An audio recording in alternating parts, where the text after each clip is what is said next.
Port of Vancouver, gateway to the Orient.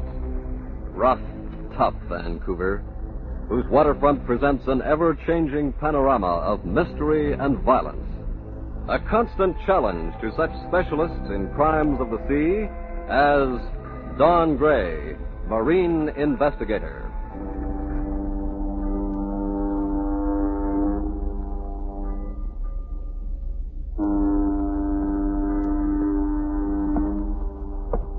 My name is Don Gray. And my business, marine investigation. And that means shaking hands with crime and disaster. But whenever there's low play on the waterfront, whenever there's a situation that doesn't have the honest smell of fish or lumber or grain, then it's Don Gray the interested parties hire to kick it around for them.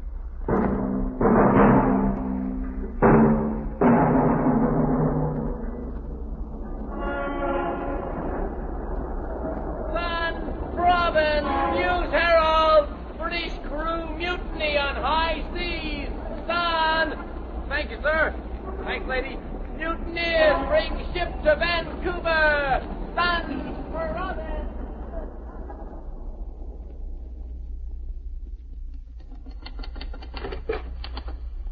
Good afternoon. Oh, good afternoon, sir.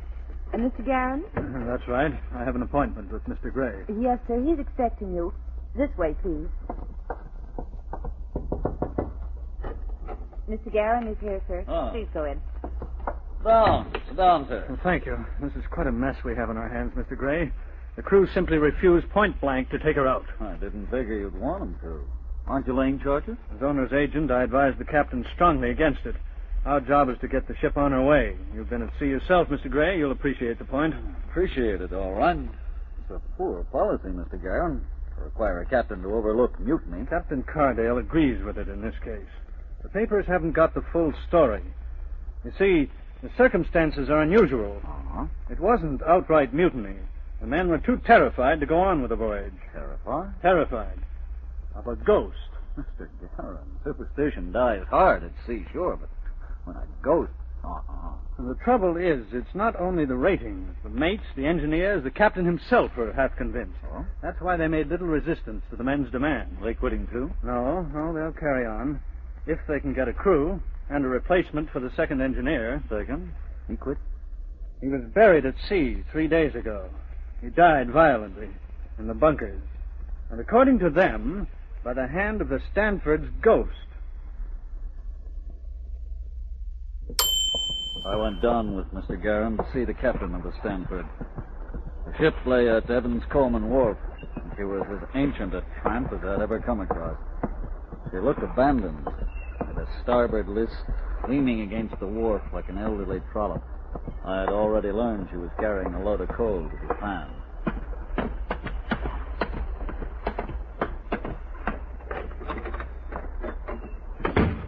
Captain Cardale sat us down in his room and produced the inevitable drinks. He was a young man for command, no more than 30, and not very sure of himself. I said, "Your ship's an old-timer, Captain. Still coal-burning?" Still burning coal, yes. Mm-hmm. She's 42 years old. You've seen many a port in that time. Yeah. Well, if you'll tell me about this ghost, Captain. Seems very real to the crew. It sounds crazy, Mr. Gray, but oddly enough, there's something in it. Now, when I was advised you were coming, I mustered some witnesses. Uh-huh.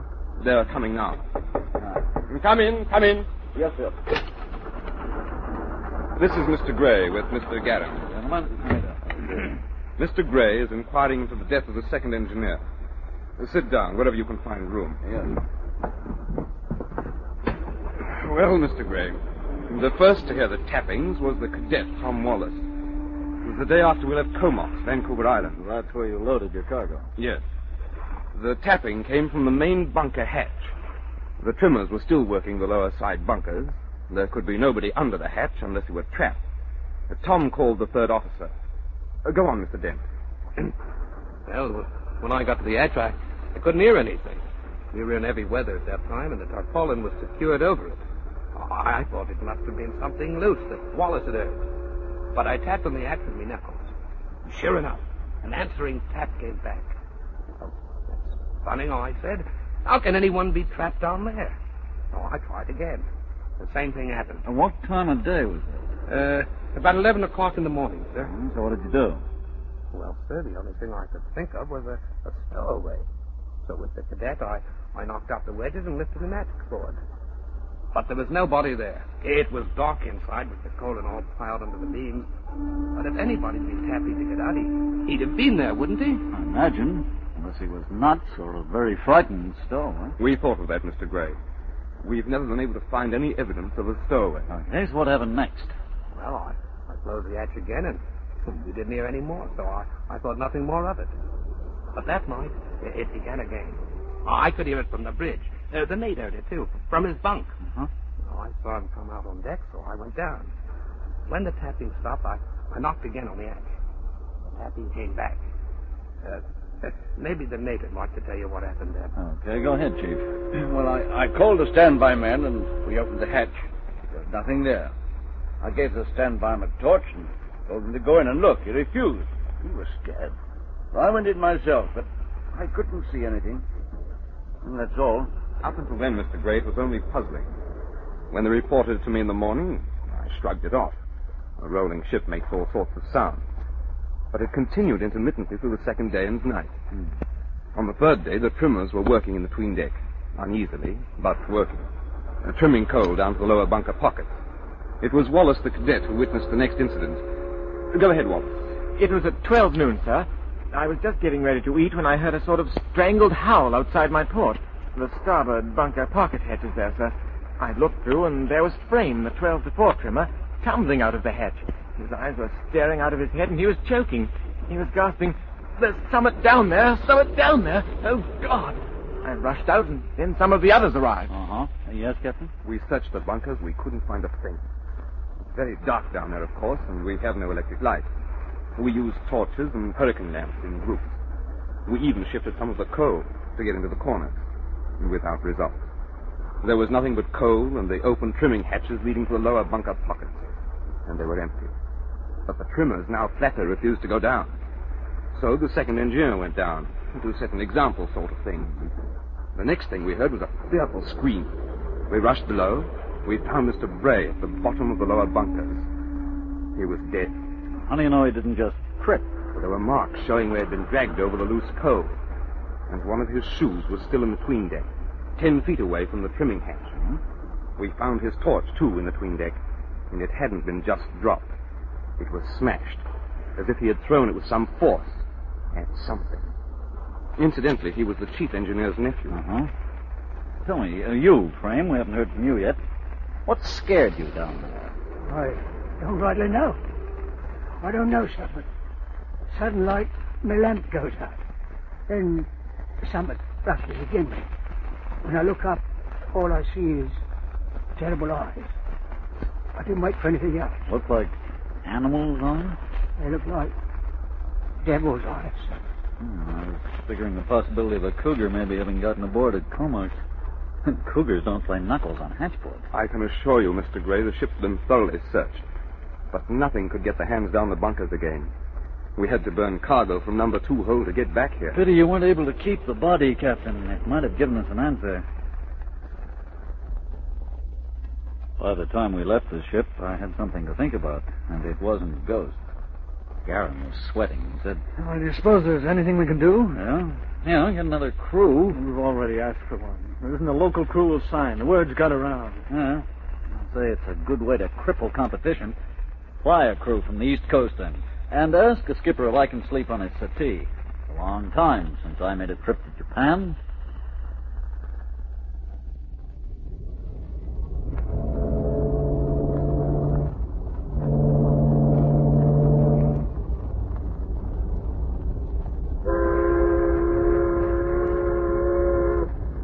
Let go of the tug, sir. Aye, aye. Let go of the tug! Pull ahead, sir. Pull ahead, sir.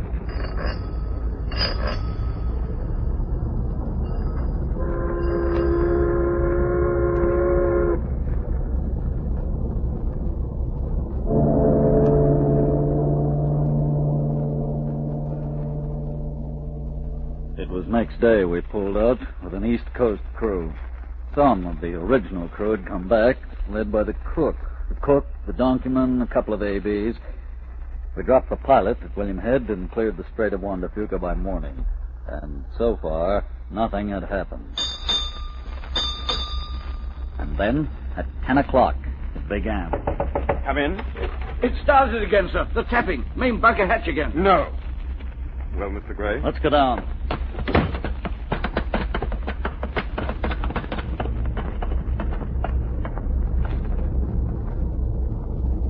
I don't hear anything. Just a moment. I'll tap on the hatch.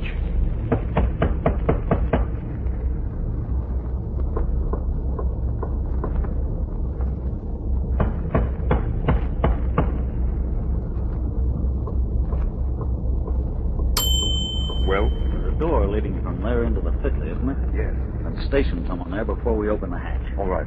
Mr. Vernon? Yes, sir. You better take the standby with you. Yes, sir. Okay, let's knock the wedges out. Just a minute. Yes, sir. I want you to come with me and stand by the bunker tween deck door. Oh, it is that tapping again, sir. Oh, no, sir. I hope you realize what disobedience means, Bailey. I should never have come back, sir. I thought maybe Vancouver would have broken the jinx. I thought maybe if tourists or away you'd have gotten out by now. I can't go down there, sir. All right, beat it. I'll go along myself, sir. All right. Give a hand with the hatch, Bailey.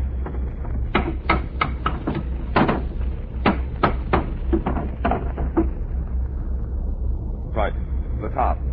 Take the other end of the hatch board. Okay, Captain. Hand me the flashlight. I'm going in.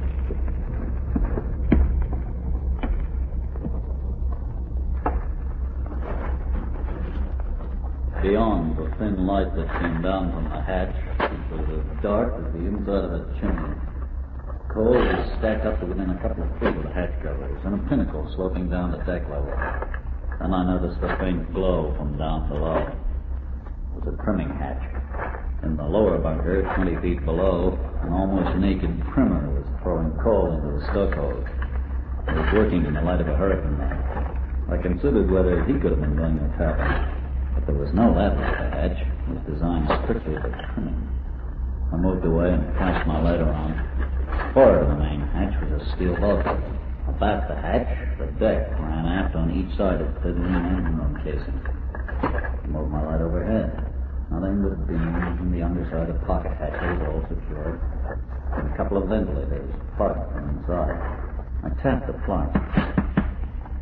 There were wooden discs, a couple of feet in diameter. They were solid and fast. I moved aft. Both wings ended in solid steel bulkheads. There was only the door into the fiddler now.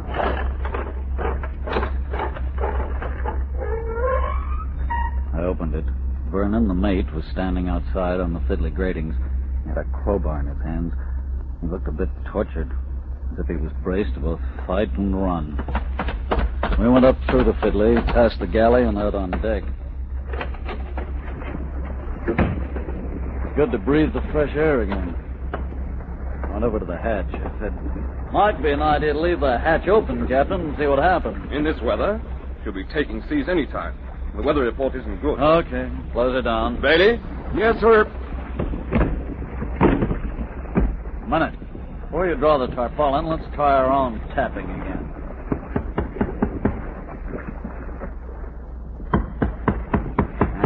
Nothing doing. Okay, batten it down.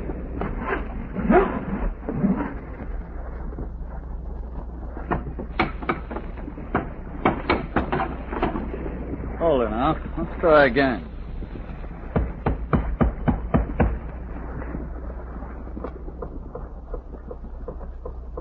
I should never have taken this ship out again. I tell you to a That'll downright... do. Get on with the job. Finish the wedges.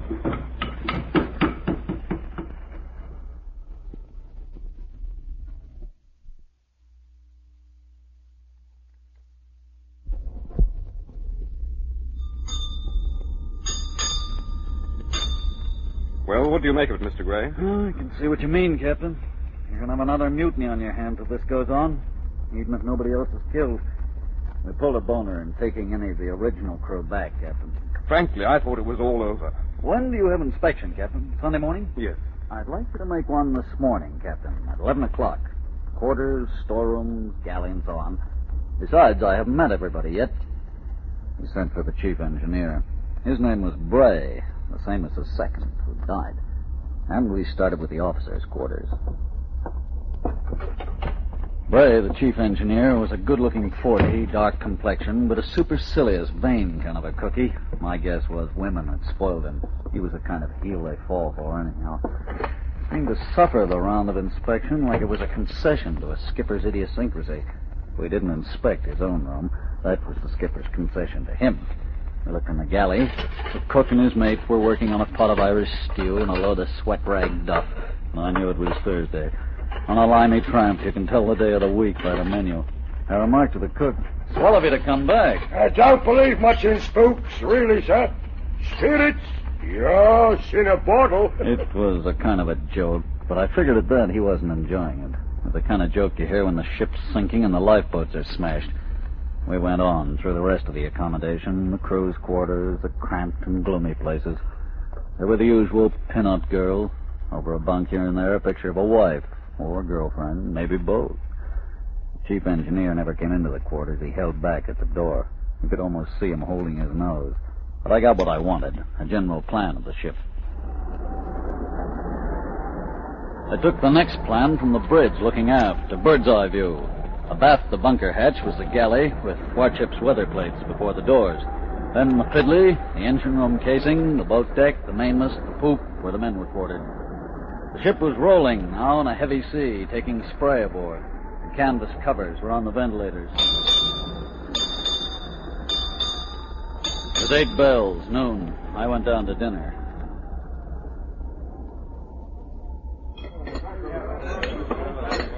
It was then the next thing happened. Captain, quick! There's a trimmer just sprung out of the pocket bunker hatch. He's fainting.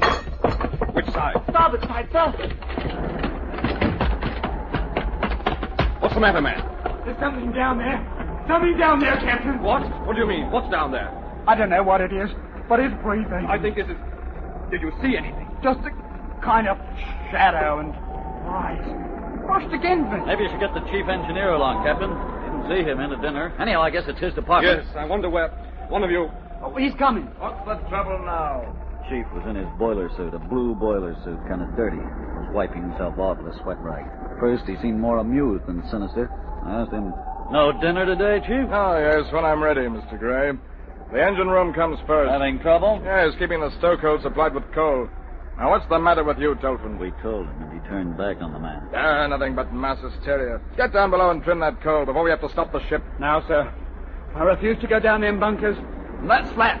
Nearly all hands had gathered by this time, and their eyes and their mouths and their grim nods said there was going to be a first-class mutiny to get the ship back into port. The chief turned to the captain and shrugged. Well, Captain, if you can't do anything with them, I'll have to get my engineers into the bunkers, that's all. Then you'd better do that. Until we get this thing resolved one way or another. I'll make another search of the bunkers with you first, Chief. Ready? When I've had my dinner, Mr. Gray, such as it is.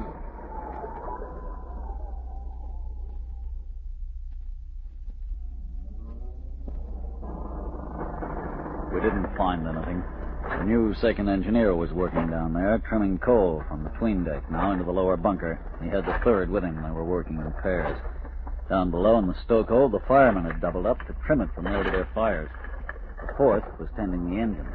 I knew they couldn't stand this for long. I decided to take a turn myself and watch the change.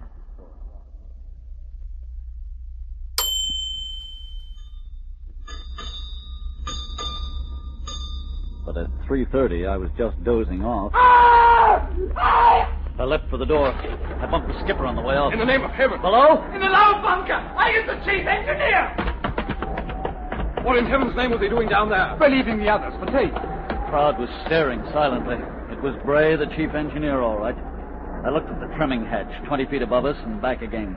He was not only battered by his fall, his throat had been cut from ear to ear. Well, Skipper, I guess that's it. I hope you're well off the coast. Off the coast? Yes, we're well off the coast. Because when the fires die out, you'll be drifting. You'll get nobody near those bunkers now, even to take her back in. I'd better radio for assistance. Coast Guard, perhaps. Navy? If necessary. I want to take a look at Bray's room, go through his things. There's maybe a clue in the fact that the two victims were related. Let's go down.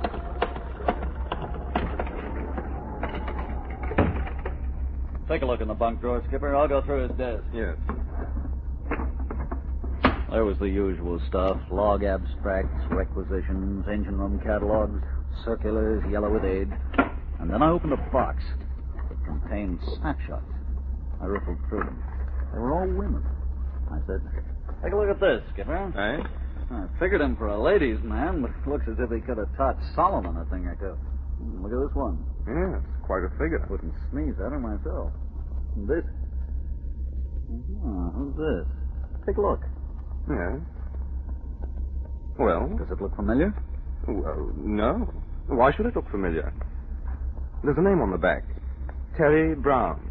With love, Terry Brown. Anybody with that name aboard? Nobody. No Browns aboard. But there is an enlarged picture of the snap aboard. Think back to our inspection. You remember seeing it somewhere? No. No, I must confess I can't. I can't either remember where. Captain, we're going to make another inspection. We find that picture. There's got to be a tie-in. What's that? Nobody there. No, but somebody has been. Somebody's been listening at the door. I didn't find the picture I was looking for. I knew it had been up in somebody's room, and it was no ghost that had taken it down. But there was nothing more I could do yet. The engine was still running, but the fires must have been getting low. The skipper himself was about petrified by now, especially when the tapping began again. It was 8 o'clock, dark. The third mate who called us to the hatch was sobbing with hysteria. Answer it, Skipper. All right. Keep it up, Skipper. Don't open the hatch. I'm going down through the fiddler. I kicked off my shoes, padded along and down the fiddler ladder.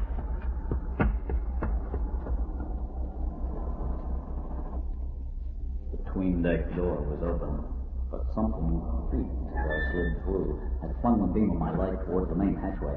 I had sworn something vanished as the light hit it.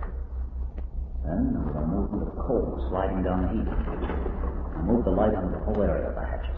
There was nothing there. I brought it down to the deck. The beam fell on a circular wooden cover. Ventilator plug. I sent the light upward again. There was plenty of room for a man inside the vent. I moved over and looked inside. Yeah, I could stand on the crosspiece and draw the plug in after him. But the canvas cover was still in the mouth of the vent. You'd have to cut it way up. I was trying to figure it when some more coal slithered. I doused the light and ducked. Yeah, it's a pretty lively ghost. All I could do now was ease back towards the door and hope I didn't slide down a trimming hatch in the dark. Near the door I stood, tried to wrap my ear. But all I could hear was the tentative knocking of the skipper on the hatch. I wasn't getting any answer. Now. And then, whatever it was on. I collapsed at the first touch deliberately. It lost balance. It scrambled away as I was recovering my own. And now I can see it. Nobody. Just some kind of a face with eyes glowing in the dark. I could hear it panting. My gun was in my hand. I didn't wait. I aimed between the eyes. The face disappeared with a body hurtling toward me.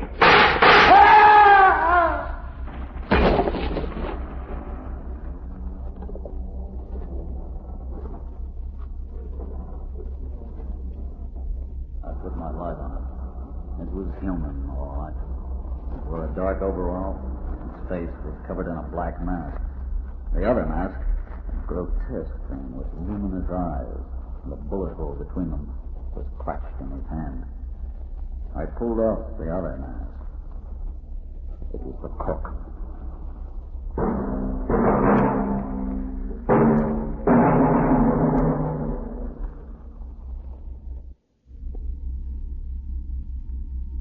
How's he coming, Mr. Gray? Up to putty. Shall we give him another shot? Wait a minute. I'm coming around a bit. He wasn't dead yet. We were trying to doctor him in the rat hole the ship called a hospital. I'd already been through his room and found the picture stashed away. He opened his eyes. Okay, Cook. And it'll be easier for you to talk. I don't mind now. All right. Who is the gal? My niece. I bring her up. Terry Brown? She was me sister's girl. She were orphaned in 1940. I give her everything I had. So? What happened? Ray, the chief engineer, came along. I didn't know him then. He ruined her. Ruined her? How? How?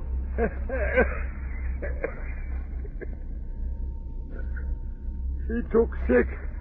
Afterwards, she drowned herself. But she left his legs. So I watched me chance to ship with him. It was... Uh-huh. Go on. It was too bad he's never come down first by himself. But why shouldn't I get his never too, huh? Did the chief engineer know who you were? Not until I killed him. Then I told him in the bunkers. And then you had to find a picture. So I had to be next.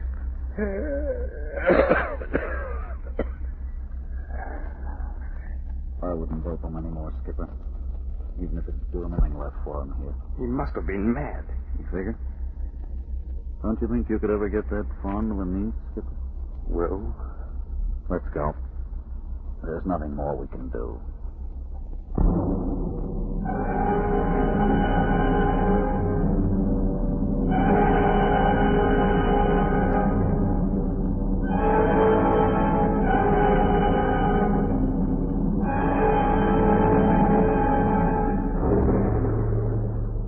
Don Gray, Marine Investigator, is a CBS Vancouver production written by Thomas Gilchrist, with Doug Haskins in the title role.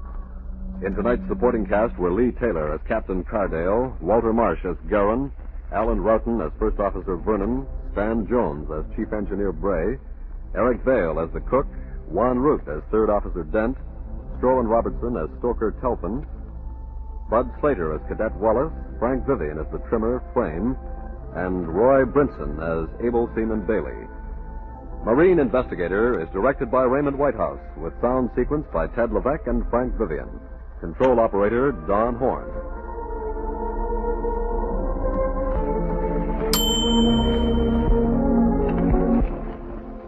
Tonight's broadcast of Don Gray, Marine Investigator, concludes the present series by Thomas Gilchrist.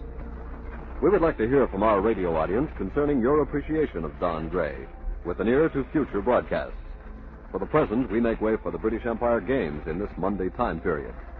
If you wish the return of Don Gray, Marine Investigator, please address your request to the Canadian Broadcasting Corporation, Vancouver, BC, and head them up, Attention, Don Gray, Marine Investigator. This is Ray Nichol, trusting that we shall hear from you. And in the meantime, so long for Don Gray, Marine Investigator.